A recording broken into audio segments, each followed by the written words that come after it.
Are you good? Is everybody well? Everyone's good. Mike is working out and I'm overeating. Like, that's the yin yang. I'm baking and his wife is a personal trainer and like a Nike athlete. So, you know, our whole team's joke has been like, Isabel has Mike on a tight leash. So he's slim, he's fit, he's doing push-ups with the twins on his back.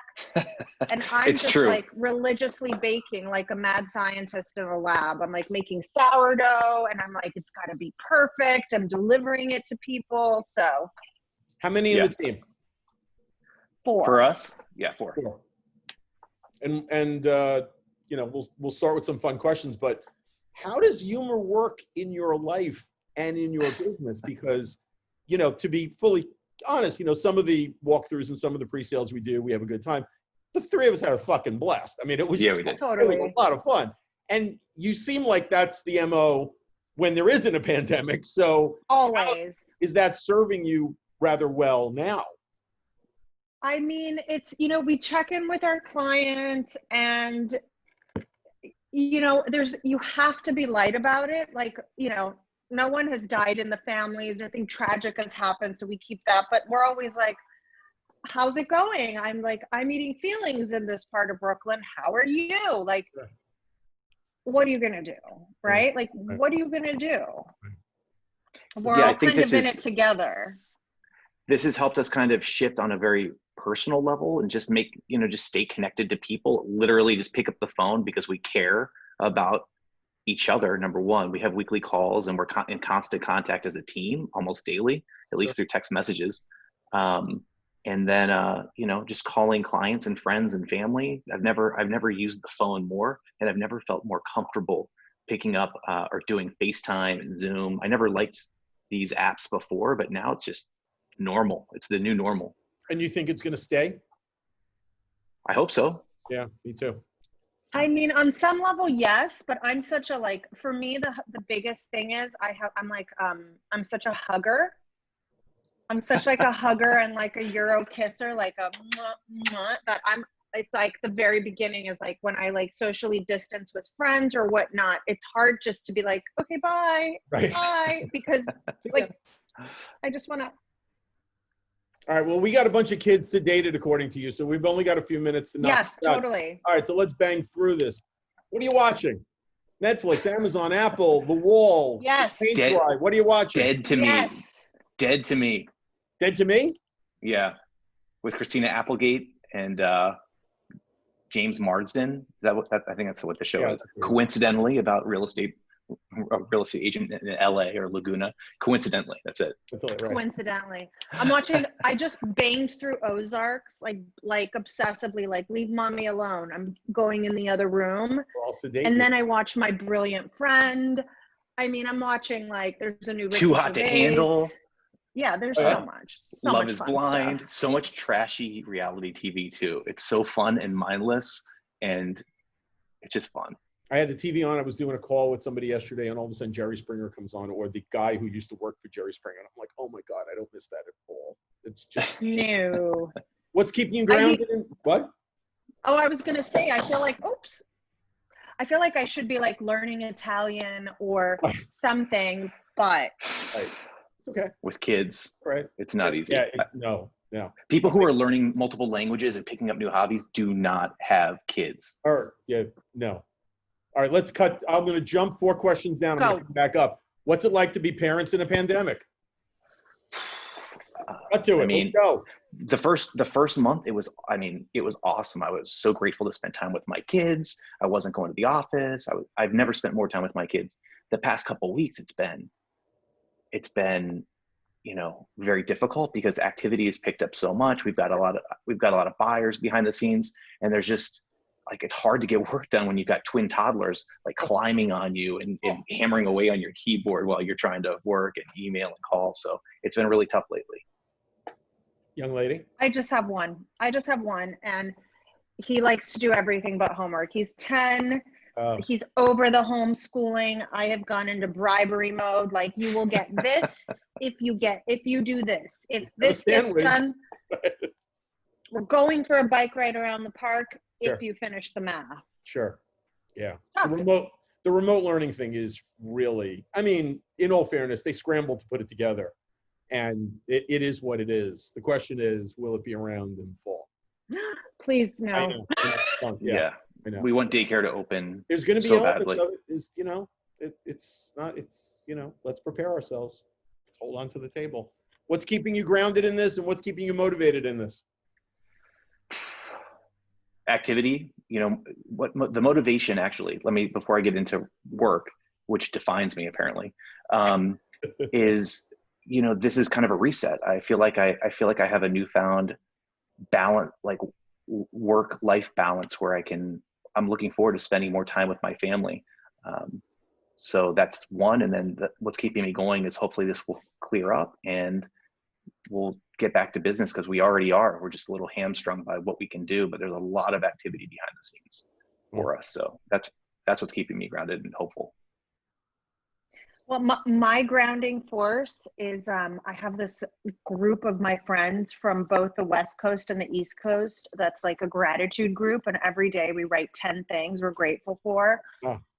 And coffee's often on that list. And it's funny, but it really, I've never felt like each friend has brought another friend into the group, and there's like 20 of us. And it's like great. Real and lovely and hysterical. So that's keeping me grounded. Okay, let me revisit that question. Okay. Puzzles. I've also gotten into puzzling. Marta has this really cool puzzle in her place upstate. It's a Charlie, what is it? Harper. Marta? Charlie Harper. Charlie puzzle. Harper, yeah. And it got me hooked on puzzles. So now I like to listen to a podcast when the kids go to sleep, do a little puzzling. It's nice. Chill. Yeah. Chill. Not so terrible. Let's get to some fun ones. What restaurant do you miss the most? Oh man, you know what I miss? I miss sitting outside like midweek and having a burger at 5 Leaves in Williamsburg. Nice. I miss just like, hey, it's a sunny day, meet me over there. I miss it. Yeah. Mike? Just like coffee shops, going out, hanging out, and meeting somebody for coffee on a bench. But I mean, really, restaurants, like I miss Lilia, which is also in Williamsburg, right across the street from my apartment. It's a swank Italian place that it's impossible to get into unless you show up and wait online at 5 p.m. for an hour. But like, I can't wait to go to that. They have outdoor seating. It's like the best Italian food in New York City. So really, I can't wait to go back to Lilia. All right, I'm putting on a list. Noted. Oreos, original, mega, double stuff. Oreos and all of them. All of the above. The first time anybody said check all boxes. That's why I love it. That's great. The first correct answer. First correct answer. Have sweatpants got old at this point, or you're trying to figure out where to get new sweatpants for the fall? It's tough. I was telling a friend the other day, I'm like, I don't know how I'm going to get away from wearing things with elastic. Plus I'm from California, so it's like jeans and sweats are like the natural like habitat for me, but not old at all. Not old. Me neither. Coincidentally, I bought a really nice pair of Lululemon sweatpants, which I've never done, right before this whole thing happened. I was like, oh, I can wear them every day. That's great. Yeah, it's getting a little warm though now, so I think we've moved on to shorts. Yeah, pants are not optional, so we got to keep that going. Favorite pizza topping? Oh. Go ahead. Pepperoni, crispy pepperoni. The number crispy one pepperoni and black olives. The number one answer. That's it. That's what America wants. Pepperoni, bring it. Walmart, Target, or Amazon? Which one? What's the go-to? I hate Amazon, it, but Amazon. Amazon. Yeah, Amazon every day. French fries or onion rings? If there's onion rings, always onion rings. See? French fries. French fries every day, all day. I'm with the onion ring, young lady. Have you read anything in 30 days? Can you focus on a book? You can? I had a book that I've had for over a year that, on the stack of like meaning to get to. And I read Educated, which is this, I don't know if you've heard of it, but it's a story about this girl who basically grew up with these like uber crazy Mormon parents and had a huge family. They were sort of like an off the grid family. She wasn't allowed to go to school, and she taught herself to read. It's a memoir, and she taught herself to read, and then she wound up going to Ivy League schools and getting a PhD. It's a page turner. Wow. And, thank you, pandemic, for giving me the time, because. And it's called Educated? Yeah. It's great. That's great. Mike, anything? Yeah. So Isabel, my wife, and we're part of a book club. But it's not your standard book club. It's a book club for parents. So parents with young kids or any age kids. And it's all about the psychology of books. And it's called Parenting from the Inside Out. And it's awesome. It's a lot of science-based understanding of kids. And given the fact that we have twins and it's been really hard, we connected with 6 other families, and we do a weekly call on one chapter a week. And it's very informative. And that's one thing that's kept us grounded too, is really trying to understand our kids so that we can keep them alive. When you said it's a parents book club and you reached to the left, I thought you were going to pull like Goodnight Moon. Or Go the F to Sleep. Right. Or yeah, right. Mo Willems was on Jimmy Fallon last night. And of course, yeah, and of course I fell asleep, but I taped it. I'm going to watch it this afternoon. Love Mo Willems. We are deep. Yeah, we got it. We have a couple of books of his on the way. I just learned about him, but we are huge Julia Donaldson, the Gruffalo, Room on a Broom, all that stuff. So I don't remember Breakfast, and it was a few hours ago, and I still could recite "Don't Let the Pigeon Drive the Bus." So I read that. Yeah, he's the best. What'd you want to be when you were a kid? God. I wanted to be an architect. I used to build these things. I had like these rubber black blocks, like these flat things. It was like an erector set, but like 1970s toys. And I used to build these things. My parents said, I used to say on a loop, I'm going to be a builder of buildings and things. So I was supposed to be an architect. Are erector sets dating me, or do you remember erector sets? Oh, I remember erector sets. Okay. That was my go-to. I have one in the other room. They still make erector sets? They sure do. Wow. With all the sharp metal ends? The metal, they're rounded. They're rounded. Oh, they rounded them now. In my day, you cut your wrist with them. It was great. Little bolts, things you could swallow. That's what I missed. Yeah, they also had chemistry sets when we were growing up. Yes, they did. They did. Now it's an app. It just goes like this. Yeah. I have no patience for that. A couple of fun ones, and then we'll get right into the business. Dogs or cats? Dogs. Dogs, but I have a cat. Really? Yeah. Okay. Pickles, yes, or you just don't understand them? I'm Polish. It's like potato, pickle, pork. Yes. Yes. I also am in part Polish, and my Nana used to make her own pickles in jars in the basement. So pickles. Where's your happy sours? I'm a half sour too. Yeah. Where's your happy place? Ocean. Floating in the ocean or in a river or a lake, in a body of water. Being out in nature, being out of the city. Not the Gowanus Canal. Not the Gowanus. No. I'm from Brooklyn, so I can, Yes. Paris. My wife is from Paris. That's where we plan to retire in exactly 14 years. How many months? 14 years, 2 months, 13 days, like and 2 hours. And to the left, there's a countdown clock right up on the wall there. As soon as this is over, what's the first thing you want to do without a mask? Keep it clean. I know I'm talking to you. Go ahead, Mike. We're jumping on a plane and going directly to Paris. Okay. Perfect. Yeah. Perfect. Yeah, my whole plan is like jump on a plane, go see my brother in LA. That's like number one. That's it. Okay. Yeah. See the family. All right, let's get to the business question. So you say it's starting to feel busy. Yeah. Deals are being done? Yeah. Yep. And what's traffic like? What are you seeing from traffic? Is it bottom feeders? Are they legitimate? What's in the email box? So we've had the 2 properties that have had multiple offers are, strangely enough, and very heavy with investor offers, and they're small little properties. Like one is one of those old walk-ups on Thompson in Soho. Okay. And it's a very investor friendly building. So we've had a few offers from investors, and we also have a little one in Brooklyn too. And it's surprisingly enough, we thought they were both going to be like your first time buyer, but it's investor heavy, and like American investor and foreign investor. And the other thing that I've seen, we have a few townhouses that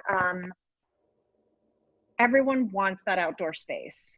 Everyone that's come from, you know, an apartment maybe in Brooklyn Heights or downtown is like, you know, maybe I will venture into Crown Heights. Just like, it's just like just over the border of Prospect Heights, because look what I can get and look at this garden. Right. Yeah. And if you're working from home, you know, you're still in New York, and if you can get a great deal, sure. Yeah, it's perfect. And when you come out, when this starts to come out, new construction, co-ops, townhouses, what do you believe? And it sounds like you believe townhouses. I do believe townhouses. I feel like that people are going to be over being in a big building with a lot of other people, and they're going to want outdoor space. And I don't know that, you know, a little garden is much better than a shared common roof deck with all the amenities. Sure. And you think that'll Mike? be the case after the vaccine shows up at some point? I think it'll get back to a little bit normal, but I think the initial reaction is going to be that. And I can't tell you, because I have a house upstate, like I know your crew goes east, my crew goes north. And I can't tell you, like my broker up there, who's a close friend of mine, like I must have sent her 20 people in the last month, because everyone I know that has a little apartment can't afford a Hampton house is like, Jesus Christ, where do I go? Oh. Catskills. Yeah. And it's great. It's great. My mom used to be in Accord. It's fantastic. Oh, beautiful. Yeah, it's great. They have great pizza there now. Yeah, I know. Great places. De Niro's down the road. I mean, it was great. So what do you think? Well, first of all, let's talk about your business model. Have you changed it? Do you feel like you have to modify it, or have you guys just have been riding the wave and seeing where it's going to go? I think we're pretty fluid. You know, our network is so vast, and we have a lot of overlap in friend circles and, you know, people that are in the market to buy or sell or rent, or, you know, if they're landlords or investors, people who are in the market contact us, you know, or they share our contact information because of how long we've been in the business. But our network feeds us. It's pretty fantastic. Right. Right. I do have to say, I do want to tell you a quick story, because during the pandemic, Mike has a buyer who he got an absolutely insane deal for on a resale of a condo in Williamsburg. He got his buyer, can I say? Well, let me give you the vague details until we get this thing into contract. Okay. So, in which we should be getting. So like a lot of million money. Yeah. So long story short, so this goes back to investors who are liquid and prepared to buy. So there's a new development, 4 years new in Williamsburg. Mm-hmm. And I was working with a client and his max budget was initially 2.5 million. And I told him, I was like, look, if we cross the $3 million threshold, then if we can find a property that has been sitting on the market for a long time, we should be able to get you a good deal. Well, lo and behold, we found a place that traded for about just under 3.7 4 years ago as a new development, where the seller paid all the transfer taxes to buy the property. I'm sorry, where the buyer paid all the transfer taxes to buy the property. Okay. So that brought his purchase price to about 3.9. We got an accepted offer at about just under 2.85. So $1.1 million below what the current seller paid. So basically 30% off, total loss. There's no profit of margin for that seller. And I'm not saying that that's the way that this market's going, but it's happening, and that's all I can say.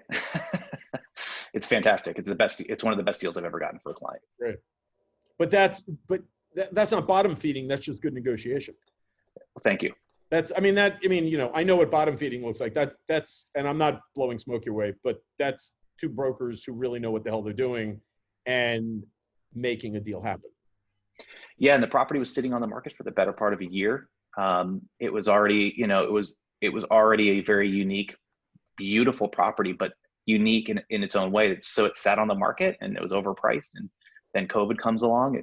It's reminiscent of 2008, the housing collapse of 2008-9, and then other blips before that. So these are the times that fortunes are made. No doubt.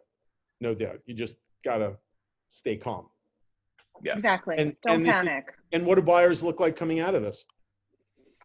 The ones who don't panic? Yeah. Because they're going to be buyers. Yeah, there's Absolutely. a lot of buyers. And I actually had a new client reach out this weekend, and they were like, well, I'm like, I think it's going to be a good time to buy. And they were like, well, is it a good time to buy now, like in the next few months? Or do you think we should wait? Our price is going to really dip in 6 to 9 months. And I was like, let me get my crystal ball. Like, let's watch the market. Like, I don't know, but like, let's watch. And if you do find something that you can afford, that's great. I think what's going to happen once we open, I know that Compass has this coming soon thing that we do. You can kind of test the market before it actually goes live. And I've seen an uptick in the last week or two of people having like, hey, this is coming. And I think there's definitely going to be a lot of inventory in the market. Yeah. Whether it's fueled from like people changing lifestyle, changing jobs, whether they want to downsize, whether they want to move out of the city. I think there's definitely going to be a lot of inventory. You were saying, Mike? No, I agree 100%. Ultimately people buy property because it's an asset and they can sell it and hopefully make a profit. Right. As long as you've held it long enough, you should be making a profit. If not, you made a bad investment. And if you need to sell, you need to sell. It's not ideal necessarily, but it is what it is. It is what it is. It's what it is. And the market, whether this is the time to buy or the time to buy is in 6 months or, the time to buy in 2 years, no one has a crystal ball. You don't know. No. It probably goes back to the same thing. It depends on what you're talking about buying. Of course. I mean, buying something lousy is always a bad idea. Yeah. Never a good idea. If there's one thing I know with absolute certainty, it is that the very first month, after the first 2 weeks of COVID, but definitely within that first month was a huge window of opportunity. And that's when the iron was hot. And that's when my client struck. And it's worked to his advantage so far. And I'll circle back and let you know once we sign the contract. But we did a walkthrough yesterday, and everything's looking good. But we have multiple buyers right now. We got a call from a seller before this call in Greenpoint who wants to sell her 25-foot wide, multifamily to a developer all cash. So we're getting calls, and we've had a lot of action, and it's reassuring. It's going to be busy. It's just going to be a lot of work. Yeah. So much. So yeah, I know. Well, go upstate and take a nap, because when you come back, you're going to be running around. It's on. Yeah. It's gonna be on. And it's going to be interesting to keep this balance, like Mike said, of kids and life and enjoying that and working at any kind of pace. I think that's going to be the biggest challenge, because I don't want to give up a lot of the things that I've learned, which leads me to the closing question, because we got kids that are sedated. What's the takeaway? What do you want people to know? You've been doing this for 2 months. Arguably, we're doing it for at least another month. Cuomo just moved it to the 14th, I think, the 15th. I would say enjoy it because it's not forever. And I feel like it's the pause everyone needed. I feel like it's the pause that we needed globally. You can see the sky in LA. It's the pause we all needed.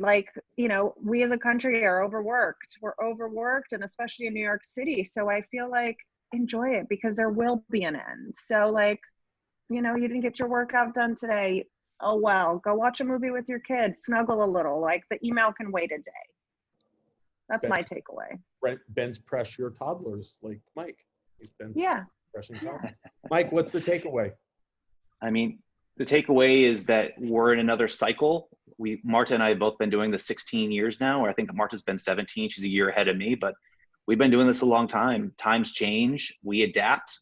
And I would say that there's nobody better equipped than us at Compass to adapt as well. I mean, I'm just going to put it out there. There's so much communication and so many tools. I'm grateful. I'm actually really excited about this whole process right now. Are you both in Brooklyn? Yep.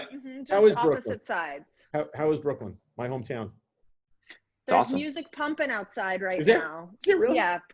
Prospect Park is packed. I live right by Prospect Park. I live a block away. A lot of masks or not a lot of masks? No, Oh, no. a lot of masks. Not Williamsburg. We just got back from McCarran Park, and there were a bunch of there was a whole crew of idiot kids playing touch football without masks and shirts, and they're I put it on Instagram. I'm blown away. But anyway, Williamsburg's hipsters don't. What are you gonna do? Way early on, my mom is in a store up in Westchester, and she calls me and she says, I yelled at people who came into the store without masks. And I said, you're not a kid anymore, and I don't really need the phone call that somebody decided to punch you, because she said, you don't understand. I felt and now I understand. Yeah. You see people walking around with masks. I saw a father with a 6-year-old pushing a stroller with 2 14-month-olds. Nobody's got masks. And I literally want to say to the guy, what the fuck is wrong with you?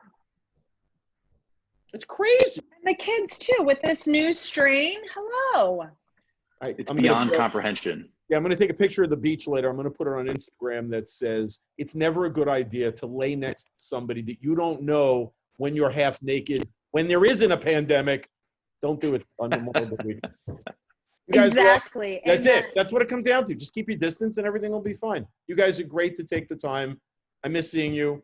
I look forward to seeing you. Thank you. I'll take the hug. Great to and see the you, like. and I love the videos. Thank you. Love the videos. Thank you. And I will definitely be in touch. And it's see you on the other side. Absolutely. It's 3:58. The sedation is over. I love you, Lee Stahl. Thanks, Lee. Thank you. I'll see you soon, guys. All right. Thank See you. ya. Bye-bye. Bye-bye. You guys are awesome.